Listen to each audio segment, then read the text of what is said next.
Kunti langsung berlari ke ruang sidang istana untuk mendengarnya. Perdana Menteri Vidura membacakan kabar dengan suara tegas. Raja Pandu telah berhasil membawa kemenangan dari medan tempur. Kegembiraan meliputi seluruh ruangan, kecuali pada wajah Pangeran Destrarastra dan Sangkuni yang tetap dingin. Namun tak lama, dentuman lagi terdengar. Para anggota kerajaan saling bertanya-tanya, apalagi yang akan diumumkan setelah kabar kemenangan itu? Seorang prajurit masuk dan menyerahkan surat kepada Vidura. Saat membukanya, wajah Vidura tampak gugup. Ibu Ratu Satyawati memerintahkan, bicara lebih jelas Vidura. Ia kemudian menjelaskan dengan berat hati. Raja Pandu telah diambil menjadi menantu oleh Raja Madra. Keterkejutan melanda semua orang. Namun dengan keteguhan hati, Ratu Kunti berkata, penyambutan Raja Pandu harus dilakukan dengan meriah. Pandu beserta pasukannya tiba di Hastinapura. Keluarga kerajaan sudah menunggunya di pintu gerbang. Kunti meminta kepada Gandhari, biarkan aku sendiri yang menyambut Pandu dan istrinya yang baru. Sekali lagi, ia menunjukkan kesabaran dan keikhlasan hati saat menyambut Pandu dan Madri dengan senyum yang hangat. Raja Pandu di Hastinapura dan istri keduanya. Di tempat lain, Ambika dan Ambalika membincang tentang Kunti. Betapa sabarnya dia, padahal pasti merasa kecewa. Saat itu, Pandu memberikan salam hormat kepada Destrarastra yang hampir saja pergi meninggalkannya. Pandu kemudian mengumumkan, kemenangan ini kusumbangkan hanya untuk kakakku, karena dia adalah inspirasi besar dalam kemenangan ini. Dan orang itu adalah kakak Destrarastra. Kunti pergi ke kamarnya dan mengeluarkan semua rasa kecewa yang terkubur. Tiba-tiba Madri masuk ke dalam kamar. Kunti menanyakan tujuan kedatangannya, dan Madri langsung meminta maaf. Aku tidak tahu bahwa Raja Pandu sudah punya istri.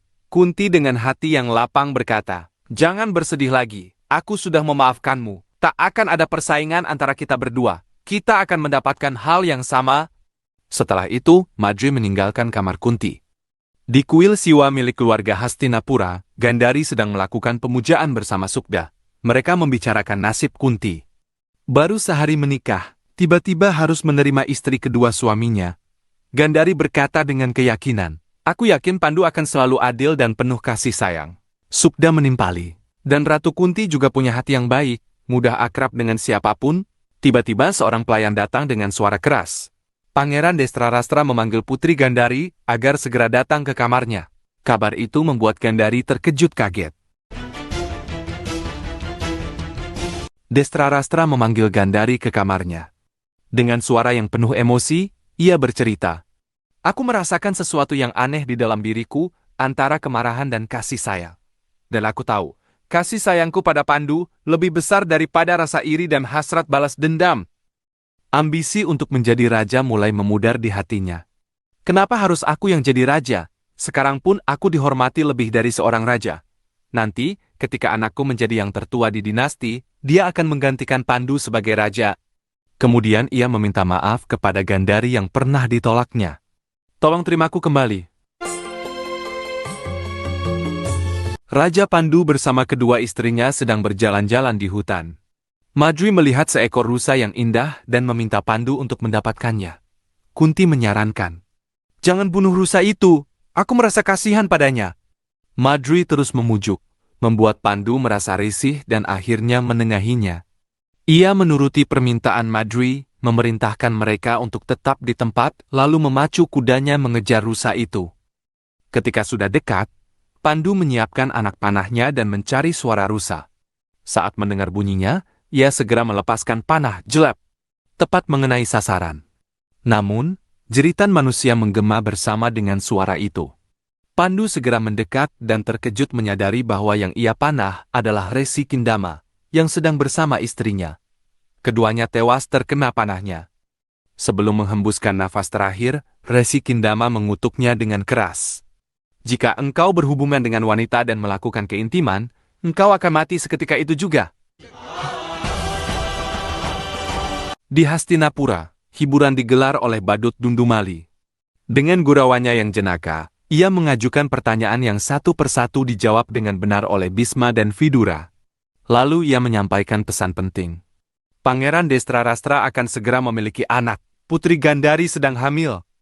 Tiba-tiba Raja Pandu kembali dari perburuan. wajahnya gelisah sekali. Ratu Satyawati memberitahukan kabar kehamilan Gandari. Mendengarnya, Pandu langsung teringat kutukan Resi Kindama. Ia berkata dengan suara pelan, "Aku tidak merasa tenang." Destrarastra datang memberikan selamat, namun Pandu hanya terdiam. Saat akan mendekati singgasana, ia tiba-tiba berhenti dan tidak jadi duduk di atasnya. Kemudian, ia mengumumkan dengan tegas di depan seluruh keluarga kerajaan. "Aku tidak pantas lagi menjadi raja.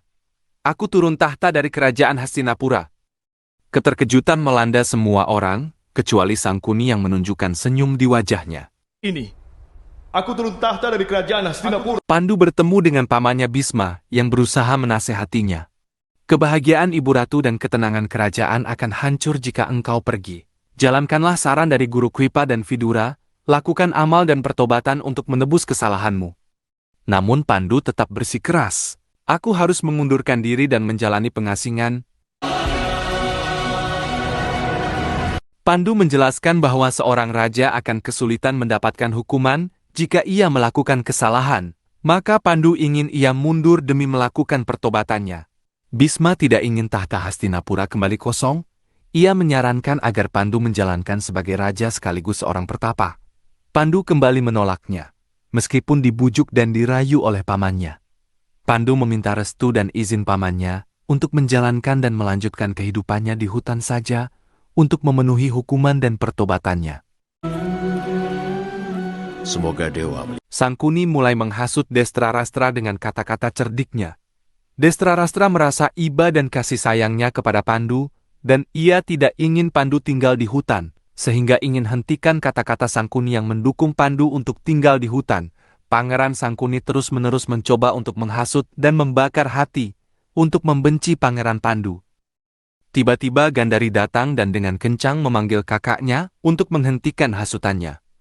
Sangkuni terus-menerus berdiplomasi dengan caranya sendiri untuk menjalankan misinya. Ketika Gandari terus-menerus mencoba menghentikan kakaknya, Sangkuni segera memotong pembicaraannya dan menyerahkan semua keputusannya kepada Pangeran Destrarastra. Kemudian Pangeran Sangkuni pergi meninggalkan Gandari dan suaminya sendiri. Gandari meminta Pangeran Destrarastra untuk memerintahkan adiknya membatalkan keputusannya. Destrarastra meminta Gandari agar diam, dan ia akan memikirkannya. Diamlah. Putri Madri menyesalkan pengasingan ini karena mengkhawatirkan masa depannya. Madri masih dengan kata-kata centil dan sombongnya. Pandu mencoba menenangkan mereka berdua. Madri menyinggung mengenai anak-anak yang belum lahir. Dan jika lahir di hutan, maka mereka hanya akan mengangan-angan tahta. Kunti dan Madri membicarakan tentang hak dari anak-anak mereka. Kemudian Pandu menyatakan bahwa mereka berdua tidak akan bisa punya anak. Hal tersebut mengagetkan Kunti dan juga Madri. Hal itu yang menjadi alasan Pandu untuk memilih mengasingkan diri di hutan. Kunti menyatakan diri untuk ikut dengan Pandu ke hutan. Madri pun menyatakan kesediaannya untuk ikut ke hutan. Ratu Satyawati dan Bisma sedang berada di pinggiran Sungai Gangga dan membicarakan tentang takdir mereka. Ibu Ratu Satyawati menyesalkan keputusan Pandu untuk turun tahta, karena hal ini akan membuat kerajaan Hastinapura kembali melemah. Kemudian Bisma menyarankan agar menempatkan Destrarastra sebagai pelaksana tugas raja. Destrarastra tidak perlu dinobatkan sebagai raja, karena itu akan menentang kebenaran, dan anak yang akan terlahir dari dinasti ini di masa depan, ialah yang akan dinobatkan sebagai raja. Yang kau katakan itu benar, Bisma. Sangkuni mendatangi Pangeran Destrarastra yang sedang berlatih yoga. Sangkuni kembali menghasut Pangeran Destrarastra agar mau mengambil tahta Hastinapura itu. Destrarastra mengatakan bahwa anak Pandu akan lahir dan ialah yang akan menjadi raja di masa depan nanti. Sangkuni memberitahu kepada Destrarastra bahwa Pandu tidak bisa memiliki anak karena mendapat kutukan dari Resi Kindama. Tiba-tiba Bisma yang agung datang ke kamar Destrarastra. Putra ganda itu memberikan kabar bahwa Destrarastra harus mau mengumumkan diri sebagai raja dan menanggung tugas memakmurkan kerajaan Hastinapura. Hal ini didasarkan dari keputusan Bisma dan Dewan Menteri untuk menjadikan Destrarastra sebagai raja. Pangeran Pandu melepas mahkotanya dan memberikannya kepada kakaknya, yaitu Destrarastra. Pandu beserta kedua istrinya melepaskan pakaian kebangsaannya dan beralih mengenakan pakaian pertapa. Kemudian Pandu dan istri-istrinya bersiap untuk melanjutkan perjalanan menuju hutan. Sementara itu, Destrarastra melangkah naik ke singgasana dan duduk di tempatnya. Pandu berangkat ke hutan dengan diiringi oleh kedua istrinya. Seluruh anggota kerajaan, termasuk Ibu Ratu Satyawati dan juga Bisma, merasa sangat sedih atas kepergian Pandu. Destrarastra memeluk Pandu sebagai tanda perpisahan yang mendalam dengan adiknya tersebut. Seluruh rakyat Hastinapura juga merasakan kesedihan yang luar biasa, karena perginya seorang raja yang begitu bijaksana dan hebat. Sebagai tanda bahwa ia akan selalu mengingat tanah kelahirannya, Pandu mengambil segenggam tanah Hastinapura dan mengusapkannya ke dahinya. Awalnya, seluruh rakyat mencoba menghalangi kepergian Raja Pandu dengan memberikan penghormatan di tengah jalan. Namun akhirnya mereka tetap mengiringi kepergian tersebut dengan penuh ketulusan dan hormat. Pandu akhirnya tiba di hutan bersama kedua istrinya, tanpa disertai oleh seorang pengawal pun. Di istana, Destrarastra tampak gelisah dan kebingungan menanti kelahiran putra-putrinya dari Gandhari. Seorang pelayan yang mengurusi Gandhari datang melapor bahwa sang putri belum menunjukkan tanda-tanda akan melahirkan. Mendengar itu, Destrarastra segera menghampiri Gandhari di kamarnya dan menyuruh semua pelayan untuk keluar. Ia mulai marah-marah kepada Gandhari karena kehamilannya telah berlangsung lebih dari 1 tahun. Destrarastra tidak kuasa menahan amarahnya. Ia menyuruh Gandhari agar segera menanyakan kepada dewa yang telah menganugerahkannya 100 anak itu. Mengapa kelahiran mereka tertunda? Destrarastra bahkan mengancam Gandhari. Jika ia tidak segera melahirkan, maka ia akan mendapatkan anak dari wanita lain. Sebagai raja baru Hastinapura, ia pun mengumpat Gandhari, bahkan menyindir orang tua Gandhari seolah-olah anugerah itu hanyalah cerita buatan. Dari wanita lain, Gandhari. Di tengah suasana yang tenang di hutan, Putri Madri menerima sebuah surat yang ditujukan untuk Raja Pandu. Surat tersebut dikirim dari Hastinapura melalui burung merpati. Pandu terlihat tidak senang dan berubah wajah saat membaca isi surat itu. Kunti kemudian bertanya dengan cemas, apakah kabar buruk telah datang dari istana? Di sisi lain, Gandhari bersama Sukra berada di kuil Siwa kerajaan. Ia mempertanyakan keadilan dan janji anugerah dari Dewa Siwa mengenai 100 anak yang diharapkannya. Kembali ke hutan, Pandu dan Kunti mulai menghidupkan tanah tersebut dengan menanami berbagai tanaman untuk kebutuhan hidup mereka.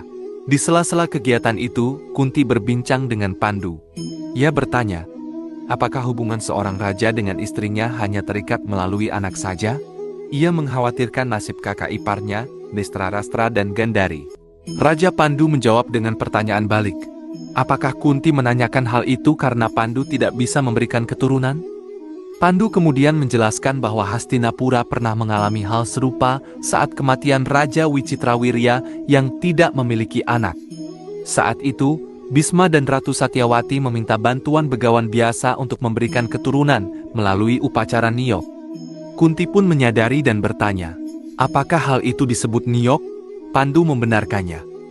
Tiba-tiba Kunti teringat bahwa dirinya pun pernah mendapatkan anugerah mantra sakti dari Resi Durwasa.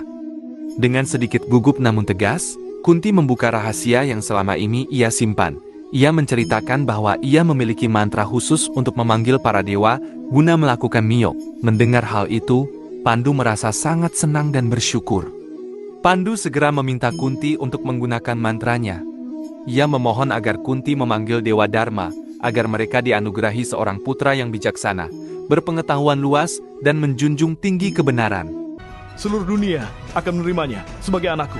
Sementara itu di Hastinapura, Destrarastra memanggil ahli perbintangan untuk meramal nasib Gandhari. Maharesi Jaimini datang dan menjelaskan bahwa Hastinapura akan segera mendapat anugerah keturunan yang memiliki intelek cemerlang dan rasa keadilan yang tinggi.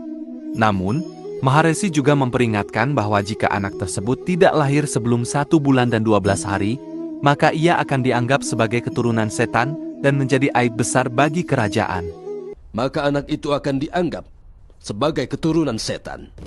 Di hutan, Pandu dan Kunti berjalan bersama menuju tepian tebing yang suci. Kunti memanjatkan doa dengan khusyuk dan mengucapkan mantra untuk memanggil Dewa Dharma. Sang dewa pun segera muncul dan merasa senang mendengar doa mereka. Pandu memohon agar anak yang lahir nanti memiliki sifat kebenaran yang sama seperti Dewa Dharma. Permohonan itu dikabulkan, dan terlahirlah seorang putra yang kelak dikenal sebagai Yudhistira. Setelah memberikan berkah, Dewa Dharma pun menghilang meninggalkan mereka. Anakku akan kunamakan Yudhistira. Di Hastinapura, diumumkan bahwa Kunti telah melahirkan seorang anak dengan karakter dan kualitas yang sangat positif. Raja Destrarastra pun mengumumkan perayaan besar di seluruh kerajaan untuk menyambut kelahiran pewaris keluarga Kuru. Meskipun di dalam hatinya terselip rasa iri terhadap Pandu, Destrarastra tetap menunjukkan sikap dan sifat sebagai seorang raja yang bijaksana. Namun, suasana berubah saat Destrarastra segera menghampiri Gandari yang tertidur di kuil Siwa.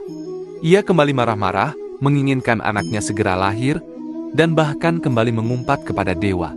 Destrarastra kemudian membicarakan bahwa mungkin Gandari membutuhkan saingan. Dengan nada dingin, ia mengatakan bahwa ia akan melakukan perbuatan yang akan menyakiti hati Gandari di setiap langkahnya, untuk selamanya. Akan menyakitimu dalam setiap langkah. Gandari terus menangis di kuil Siwa, memohon dengan sangat agar anak-anaknya segera lahir. Pangeran Sangkuni datang, menjenguk dan mencoba menenangkan adiknya. Gandari mencurahkan seluruh isi hatinya, membuat Sangkuni pun ikut meneteskan air mata karena terharu dan iba melihat penderitaan adiknya. Tiba-tiba, seorang pelayan datang membawa pesan bahwa Sukda dipanggil oleh Raja Destrarastra ke kamarnya, dengan perintah agar dirinya berias diri terlebih dahulu. Mendengar itu, amarah Sangkuni langsung meledak. Gandari bertanya-tanya dengan cemas, apakah inilah yang dimaksud Destrarastra akan membuatnya menderita selamanya? Sukda menolak untuk pergi, namun Gandari memaksa dan menyuruhnya menuruti perintah raja. Gandari juga menyuruh Sangkuni untuk pergi dan meninggalkannya sendirian. Kau harus pergi, kakak. Dengan wajah berlinang air mata dan hati yang hancur, Sukda yang sudah berias memberanikan diri menuju kamar Raja Destrarastra. Para penjaga membukakan pintu dan mempersilakannya masuk.